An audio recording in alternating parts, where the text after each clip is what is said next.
अब यहाँ पर सिंधुराज जयद्रथ एकदम कामवेग से पीड़ित है, द्रौपदी के प्रति एकदम आकर्षित हो चुका है, उसके इंद्रियां शिथिल हो रही हैं, उसे कुछ समझ नहीं आ रहा है। अगेन जो मैं हमेशा कहता रहता हूँ कि ध्यायतो विषयान् पुरुषः संगस्तेन जायते संजात संजायते कामः कामः क्रोधो विजायते और क्रोधात् भवति सम्मोहः सम्मोहः स्मृति विभ्रमा स्मृतिनाशो बुद्धिनाशो बुद्धिनाशो प्रणश्यति। नमस्कार मित्रों, स्वागत है आप सभी का श्री महाभारत के इस कथानक में। और कहानी पहुंची है द्रौपदी हरण पर्व में। ये भी वन पर्व के अंतर्गत ही आता है और ये द्रौपदी हरण अब की बार जो होने वाला है वो जयद्रथ कर रहा है इनका हरण। तो इस पे संभवतः 2 वीडियो बनेगी, एक आज और आपको कल मिलेगी। मंडे को वीडियो नहीं आ पाएगी बिकॉज शेड्यूल थोड़ा हेक्टिक है, मुझे पता है, बना ही नहीं पाऊंगा। मित्रों, वीडियो शुरू करने से पहले आज 26 नवंबर है, 26/11। आप में से काफ़ी लोग जानते होंगे या इनफैक्ट सबको जानना चाहिए। अगर नहीं भी जानते होंगे तो आप 26/11 जाके सर्च कर लीजिएगा। और थोड़ा बहुत समझना हो, एक पिक्चर भी बनाई गई थी, मूवी अटैक ऑफ 26/11, आप जाके देख भी सकते हैं। आप ये समझिएगा कि जो कुछ आप इस पिक्चर में देखने वाले हैं, उस मूवी में देखने वाले हैं, उससे कई गुना ज़्यादा नरसंहार हुआ था। मित्रों, ऐसे मैटर पर मैं बहुत कुछ बोल नहीं सकता, बट मन में जो करुणा है ना, जो भावना है, वो ज़रूर मैं एक शायरी के माध्यम से आपके सामने कहना चाहूँगा। अगर अच्छी लगे तो बताइएगा। बहुत सारी शायरी मेरे पास पड़ी हुई हैं, कहता रहता हूँ। ये उनके लिए है जो ये सब काम करते हैं कि लोग टूट जाते हैं एक घर बनाने में, लोग टूट जाते हैं एक घर बनाने में और तुम तरस नहीं खाते बस्तियाँ जलाने में। और जो भी ऐसे कार्य कर रहा है, वो डजंट मैटर कौन सा युग था, कौन से लोग थे, उनका एक अंजाम होता है। वो अंजाम क्या होता है कि दर्द की हद से गुजारे तो सभी जाएंगे, दर्द की हद से गुजारे तो सभी जाएंगे, जल्द या देर से मारे तो सभी जाएंगे। दर्द की हद से गुजारे तो सभी जाएंगे, जल्द या देर से मारे तो सभी जाएंगे। नदियाँ लाशों को अपने पास नहीं रखती, नदियाँ लाशों को अपने पास नहीं रखती, डूबे या तैरे पार सभी लगाए जाएंगे। तो अब शुरू करते हैं आज की कहानी। आज की कहानी मित्रों ये है कि जब वहाँ पर दुर्योधन का वैष्णव यज्ञ संपूर्ण हो गया है, पिछली वीडियो आप जाके देख सकते हैं कि वैष्णव यज्ञ कैसे संपूर्ण हुआ। पांडवों को बुलावा आता है, वहाँ भीम कुपित हो जाते हैं, लेकिन कोई अड़चन नहीं उत्पन्न होता। इधर कर्ण ने प्रतिज्ञा कर ली है कई सारी एक साथ कि मैं जल किसी से अपना पैर नहीं धुलाऊंगा, सिर्फ जल से बना हुआ खाद्य पदार्थ यूज नहीं करूँगा, और कोई मुझसे कुछ मांगेगा तो मैं मना भी नहीं करूँगा। तो ये प्रतिज्ञाओं करने के बाद इधर क्या है, इन दोनों पक्षों का जीवन यापन सुचारू रूप से चल रहा होता है। इधर पांडव दुखी रहते हैं। दुखी रहने का कारण यह है मित्रों कि जो कोई व्यक्ति जिसका पास्ट बड़ा अच्छा होता है ना, वो हमेशा, एक बहुत कॉमन सी टेंडेंसी है कि हमेशा अपने पास्ट को देखेगा कि यार मैं क्या था और कहाँ पहुँच गया। तो चारों भाई, पांचों भाई अपनी करुणा, अपनी वेदना को लेकर दुखी रहते हैं। व्यास जी आते हैं, बहुत कुछ समझाते हैं, तप, तपस्या, दान, इन सब के महत्व को बताते हैं और चले जाते हैं। बीच में एक और छोटा सा प्रकरण ये है मित्रों कि ये लोग द्वैत वन से काम्यक वन चले जाते हैं। कारण ये था कि द्वैत वन के पशुओं ने इनसे कहा कि यहाँ पर काफ़ी हिंसा हो चुकी है, हमें बहुत बुरी तरह से मारा गया है, तो हम नहीं चाहते कि आप यहाँ पर रहें और भी पशु मारे जाएं, इसलिए आप लोग यहाँ से चले जाइए। तो ये लोग यहाँ से चले जाते हैं। अब कहानी शुरू होती है महर्षि दुर्वासा की। महर्षि दुर्वासा की कहानी आप सब जानते हैं कि पहले वो दुर्योधन के पास जाते हैं, दुर्योधन के पास जाके उनके घर रहते हैं और बहुत कौतूहल भी करते हैं। कौतूहल ऐसा होता है कि दुर्योधन से कहते हैं खाना लगवाओ, और ये चले जाते हैं, आते ही नहीं हैं। बहुत समय बाद वापस आते हैं तो देखते हैं कि दुर्योधन कर क्या रहा है। दुर्योधन अगर खड़ा है खाना लेके फिर तो ठीक है, अगर बैठ गया तो कुपित होने की कोशिश करते हैं, लेकिन ऐसा होता ही नहीं है। वो जिस तरह से जैसे जैसे करने की चेष्टा करते हैं, दुर्योधन उनकी सेवा में हमेशा तत्पर खड़ा रहता है। दुर्योधन को पता था कि अगर मैंने कुछ ऊंच नीच करी तो ये महर्षि दुर्वासा भी विनाश कर देंगे मेरा। तो दुर्योधन बेचारा डर के मारे वो सारे कार्य कर रहा है जैसा एक प्रो भक्त करता है। अब दुर्योधन की ये कर्तव्य निष्ठा, ये भक्ति देखकर दुर्वासा बहुत प्रसन्न होते हैं। दुर्वासा महर्षि कहते हैं कि देखो दुर्योधन, मैं तुमसे बड़ा प्रसन्न हूँ, तो अब एक काम करो, तुम मुझसे वरदान मांग लो, मैं तुम्हें वरदान देने को तैयार हूँ, मैं बड़ा प्रसन्न हूँ। इधर जब दुर्वासा यहाँ पर कौतूहल कर रहे थे ना, कभी रात भर गायब रहते, कभी खाना निकलवा घंटे घंटे भर नहीं आते, कभी नहाते ही नहाते रह जाते, तो इन कौतूहलों को देखकर यहाँ दुशासन, कर्ण, शकुनी और दुर्योधन ने एक मंत्रणा करी कि भाई देखो, हमारी अगर ऐसी हालत है, क्योंकि हम तो राजमहल में रहे, हमारे पास बहुत सारी सुविधाएं हैं, लेकिन अगर ये दुर्वासा यही कार्य उनके साथ कर दें, पांडवों के साथ, तो वो तो कर ही नहीं पाएंगे। बेचारे कोप का भाजर होंगे, उनको पाप मिलेगा, इनका श्राप मिल जाएगा, हमारा तो काम बन जाएगा। तो एक काम करते हैं, अगर ऐसा कुछ हो पाए, ये प्रसन्न हो जाएं और मुझसे कुछ कहें कि अब मुझे क्या करना चाहिए, तो मैं एक निवेदन ज़रूर करूँगा कि तुम अब यहाँ से वहाँ जाओ। अब दुर्वासा ने कह दिया ना कि मैं प्रसन्न हूँ, वरदान मांगो, तो इनके पास खुशी का ठिकाना ही नहीं था। इन्होंने कुछ और सोचा ही नहीं। अगर ये चाहते तो बहुत कुछ मांग सकते थे, वो तपस्वी हैं, उनके पास सिद्धियाँ थीं, लेकिन इन्होंने बस एक चीज़ मांगी कि हमें कुछ चाहिए नहीं, आप हमसे इतने प्रसन्न हैं तो मैं चाहता हूँ कि जो मेरे भाई हैं वो बेचारे बड़े दुख में व्याप्त हैं, वहाँ पर आप कृपया जाकर के उनको अपना आशीर्वाद दीजिए, उनके यहाँ प्रसाद ग्रहण करिए। अब दुर्वासा दुर्योधन की बातों से बड़े प्रसन्न हुए कि इसको मैं क्या समझ रहा था और ये क्या निकला, एक कौन सा डायलॉग है, तू तो देव मानुस है रे बाबा। तो मतलब अगेन कहते हैं कि तथास्तु, जैसा तुम कह रहे हो वैसा ही करूँगा, अब मैं तुम्हारे भाइयों के पास जा रहा हूँ। फिर ये चले जाते हैं पांडवों के साथ वन में अपने 10,000 शिष्यों के साथ। कल्पना करें आप, एक 5 व्यक्ति, एक स्त्री वहाँ पर कैसे अपना जीवन यापन कर रहे होंगे। उन्हें इनका विचार नहीं आया कि 5 व्यक्ति कैसे खा पी रहे हैं, वन में रह रहे हैं, अब 10,000 शिष्यों के साथ जाके मैं कैसे उनके यहाँ भोजन करूँगा।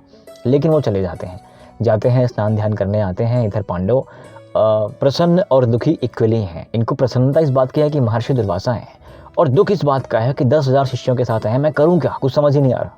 लेकिन फिर भी मानव धर्म, क्षत्रिय धर्म, अतिथि का सत्कार करना चाहिए। सत्कार करने के लिए आगे बढ़ते हैं, उनको स्नान ध्यान करके वापस भोजन करने की निवेदन करते हैं कि आप लोग आके भोजन करिएगा, हम आपकी प्रतीक्षा कर रहे हैं। इधर क्या होता है, द्रौपदी ने देखा कि जो हमारा पात्र है, बेसिकली इनको सूर्यदेव ने एक पात्र दिया था कि तुम जब तक चाहो इसमें से अक्षय भोजन खा सकते हो, अंत में जब द्रौपदी खा लेगी फिर भोजन नहीं बचेगा। तो अभी द्रौपदी खा भी चुकी है तो इनके पास भोजन था नहीं। अब द्रौपदी को कुछ समझ नहीं आता है, वो टेलीपैथी यूज़ करती है, भगवान कृष्ण को बुलाती है, अपने अंतरात्मा से भगवान कृष्ण को बुलाती है। भगवान कृष्ण जहाँ भी रहते हैं, जिस अवस्था में रहते हैं, भाग के आते हैं और समझ जाते हैं कि बात क्या क्या है। वो कहते हैं कि ठीक है, मुझे बड़ी भूख लगी है द्रौपदी, मुझे अपना वो पात्र दिखाओ, मुझे भोजन दे दो। द्रौपदी ने कहा कि कृष्ण तुम्हें पता है ना मेरे खाने के बाद कुछ बचता नहीं है, तो पात्र में क्या दिखाऊं तुम्हें। तो बस अगेन ठिठोली करते हैं, मजाक करते हैं और पात्र देख करके उसमें से एक साग का टुकड़ा उठा के खा लेते हैं और इधर इनके खाते ही डकार मारते हैं। वो सारी प्रतिक्रियाएं जो शिष्यों के साथ होती हैं, यानी कि 10,000 शिष्यों के साथ दुर्वासा एकदम तृप्त हो चुके हैं। अब दुर्वासा कहते हैं कि मैं कौन सा मुँह लेके उनको दिखाऊं, मैंने उनको बोला था भोजन बना के रखना, उन्होंने भोजन बना के रखा होगा। हमारी तरह वो 5 पांडव भी तपस्वी हो चुके हैं, उनके पास भी तप तेज बल है। अगर ऐसी अवस्था में उनके हम सामने जाएं, उनसे ये बोलें कि तुमने भोजन बनाया है, हम भोजन नहीं करेंगे, हम पे पाप चढ़ेगा। इसलिए एक काम करो मित्रों, फटाफट यहाँ से निकल लो, नहीं तो अगर पांडवों ने कोप कर दिया तो हमारी तपस्या तपोबल भस्म हो सकती है, या हम भी भस्म हो सकते हैं, क्योंकि हमने गलत कार्य कर दिया है। हमने उनको भोजन बना के भोजन नहीं कर रहे हैं, ये पाप हम पे चढ़ने वाला है। उनके शिष्यों ने भी कहा हाँ गुरु जी, बिल्कुल यही फीलिंग हमारी भी, हम भी डकार मार रहे हैं, पूरी गैस चढ़ गई है, क्या किया जाए। तो इनके शिष्य दुर्वासा के साथ भाग जाते हैं कि अगर हम वहाँ गए तो भोजन नहीं करेंगे, बनवाया हमने है, पाप चढ़ेगा।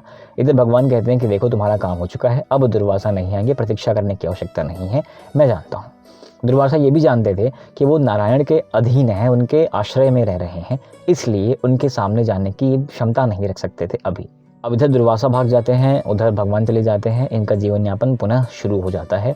एक दिन क्या होता है, ये जब काम्यक वन में चले जाते हैं, वहाँ पर अपने पुरोहित धौम्य के साथ रह रहे होते हैं, अनेक ऋषि भी रह रहे होते हैं, बिकॉज इनका जो तपोबल था, इनका जो तपस्वी जीवन था, वो एक ब्राह्मणों की तरह हो गया था। ये ज्ञान में और दान में सारी रुचि रख रहे हैं, बातें कर रहे हैं, क्षत्रियों वाले कर्म भी पॉज लगा हुआ है। एक दिन की घटना है मित्रों, ये 5 पांडव बाहर गए हुए थे हिंसक पशुओं को मारने या अन्य किसी कार्य से। इतने में जयद्रथ, सिंधु का राजा जयद्रथ अपने गाजे बाजे के साथ शाल्व नरेश की तरफ या शाल्व देश की तरफ जा रहा था। कदम के पेड़ के नीचे द्रौपदी खड़ी होती है, रास्ते से गुजर रहा होता है।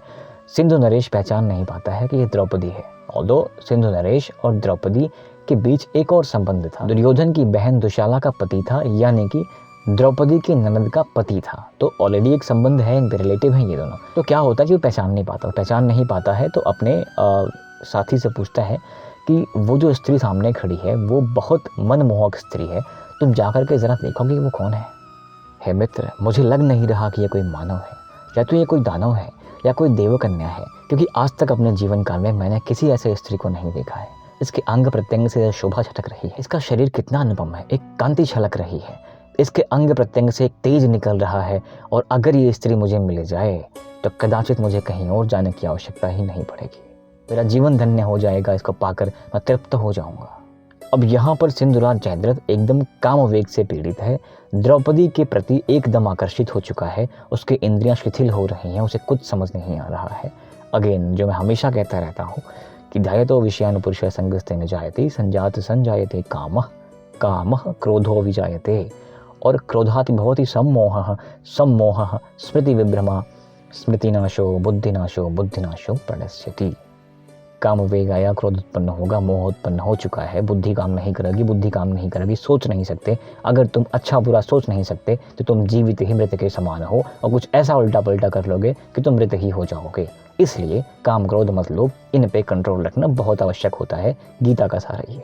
अब ये सारी बातें ना जयद्रथ को समझ नहीं आ रही हैं। वो अपनी भावनाओं के वश में हो चुका है, इंद्रियों के वश में हो चुका है, उसे कुछ समझ नहीं आया और चुपचाप बैठा द्रौपदी को एक टक निहार रहा है।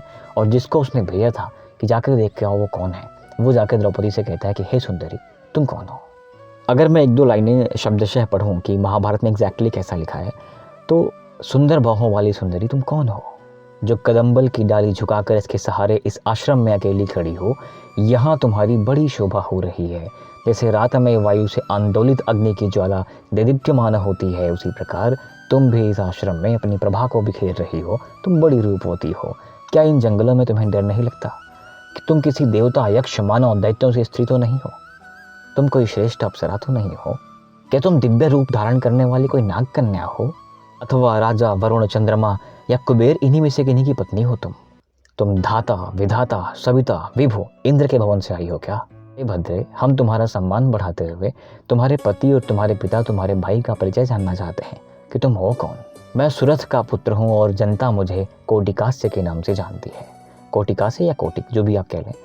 तो अभी कोटिक ने इतने सारे प्रश्न कर दिए on behalf of Sindhuraj. Jayadratha ने उसको बोला था जाके तुम पूछ के आओ, तो वो सारी बातें पूछ रहा है। द्रौपदी ने कहा कि हे राजकुमार, मैं सुरथ को जानती हूँ और तुम सुरथ के पुत्र हो, तो तुम तो वैसे भी हमारे संबंधी हुए, एक तरह से हमारे जान पहचान के हुए। तो इतनी लंबी यात्रा से कहीं तुम जा रहे हो, आओ थोड़ा सा विश्राम कर लो। अभी यहाँ पर आश्रम में कौन कौन है? द्रौपदी है, उनकी एक सहायिका है, और इनके जो पुरोहित जी हैं धौम्य, ये 3-4 जन यहाँ पर आश्रम में हैं, जिनके सामने की ये बात हो रही है। अब कौटिक अपने सभी अनुयायियों का या सभी मित्रों का, सभी राजकुमारों का परिचय देता है कि मेरे साथ ये हैं और हम इसलिए जा रहे हैं। तो द्रौपदी ने कहते हुए कि विश्राम करो अपना परिचय दिया कि मैं पांडवों की पत्नी हूँ, द्रुपद की पुत्री हूँ, मेरे 2 महाभट भाई हैं और यहाँ पर अज्ञात वनवास हम व्यतीत कर रहे हैं। आपको पता होगा कि हम जुए में राज्यपाठ हार चुके हैं। तो अपना परिचय दे करके कि उसने कहा कि अंदर आओ, बैठो, जलपान करो, फिर जाना विश्राम कर लो। वो जाके सारी बात बताता है अपने आका को, सिंधुराज जयद्रथ को। लेकिन जयद्रथ काम वेग से पीड़ित है, उसे कुछ समझ नहीं आ रहा है। वो बस एक टक निहारे जा रहा है। उसे कुछ रीति काल का ज्ञान नहीं है, मुझे क्या करना चाहिए क्या नहीं करना चाहिए, मेरी क्या लगती हैं, कुछ समझ नहीं आ रहा। वो बस चुपचाप देखे जा रहा है, एक टक देखे जा रहा है। इधर द्रौपदी व्यवस्था में लग गई कि मेहमान आए हैं, कुछ इनको जलपान कराया जाए, और पांडव भी अभी आई जाएंगे। वो बड़े प्रसन्न होंगे कि हमारे मेहमान आए हैं, वो चाहते हैं कि अतिथि आए हमारे पास। लेकिन इन सारी बातों से एकदम अनभिज्ञ या जानबूझकर फर्क नहीं पड़ रहा है। ये लोग एकदम उधर खड़े हैं कि अब इनके मन में एक चीज़ चल रहा है ना कि कैसे स्त्री का हरण किया जाए। तो मित्रों, वीडियो बड़ी हो रही है, सो सॉरी। अगली वीडियो में आपको बताता हूँ मैं कि जयद्रथ इसके बाद क्या करता है, कैसे आता है, कैसे हरण होता है, कैसे महायुद्ध होता है, कैसे वो तपस्या करता है और कैसे युद्ध में चारों पांडवों को रोक लेता है वो एक दिन। तो ये सारी बातें आपको मिलने वाली हैं अगली वीडियो में। आपके सपोर्ट के लिए बहुत बहुत धन्यवाद। Thank you very much. जय हिंद।